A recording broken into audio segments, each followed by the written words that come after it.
Welcome to Pennsylvania in Focus. I'm Kristen Smith.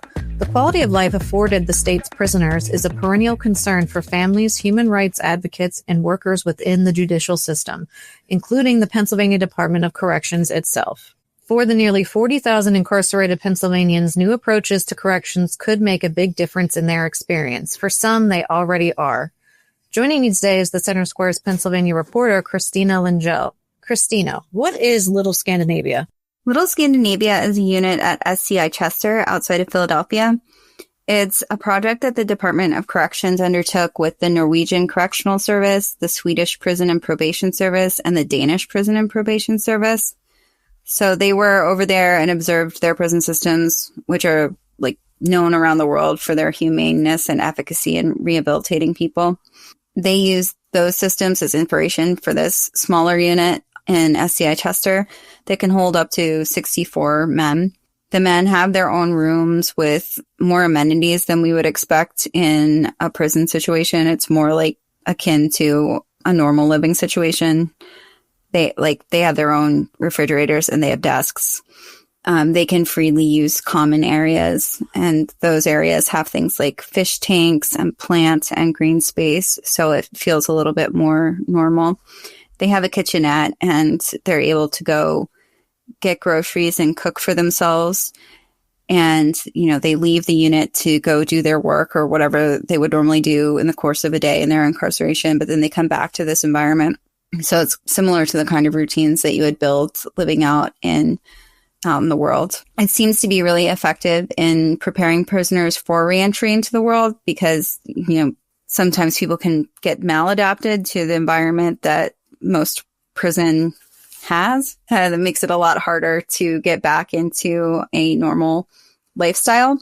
So this has really helped with that. And Department of Corrections Secretary Harry said that they've only had one fight on the unit since it opened, which was in May of 2022, which is a really remarkable number. How is this model an improvement for corrections officers too? In this model, corrections officers are encouraged to talk to the inmates, and they can eat together, work out together, and actually build relationships. Corrections officers have a really high stress job. There's a lot of attrition and a lot of sort of unhealthy power dynamics come out in a standard prison model or standard American prison model.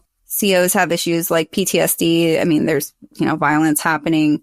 They get overworked and burnt out. And then a lot of the stress beyond that is what you would call moral injury. And that's actually the toll that it takes on people to do things that they don't necessarily feel right about, which is just an unfortunate consequence of the job. So allowing them to come to work and be in an environment that really humanizes the inmates makes a big difference. And when they can mentor someone and help them prepare to live life well out in the world, that's more personally gratifying and meaningful than maybe when they might be in a situation where they just kind of feel like their job is to guard against violence. Obviously, that's always going to be a part of their job, but it would seem so far that for Little Scandinavia, it's a much smaller part. What other new models has the DOC experimented with for inmates? They're working with autistic inmates and others with intellectual disabilities, which they started by screening the existing inmate population.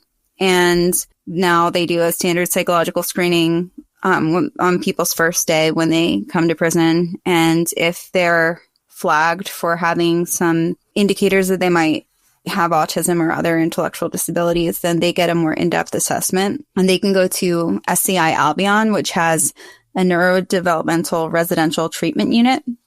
And there they're able to work with the inmates on social skills and life skills. And they have space where they can kind of cope with things differently and deal with the kind of sensory issues that often come with autism and other intellectual disabilities. So that can help because the prison environment can be pretty overwhelming. And if you have trouble with social cues, that would also put you at a disadvantage. So people have had really good experiences there. There is some pushback to it because some people are saying, well, there's in the real world, people with autism and other intellectual disabilities do live with everyone else and have that to deal with. I think, though, that they've seen a lot of real growth through this program, and they are open to expanding it further.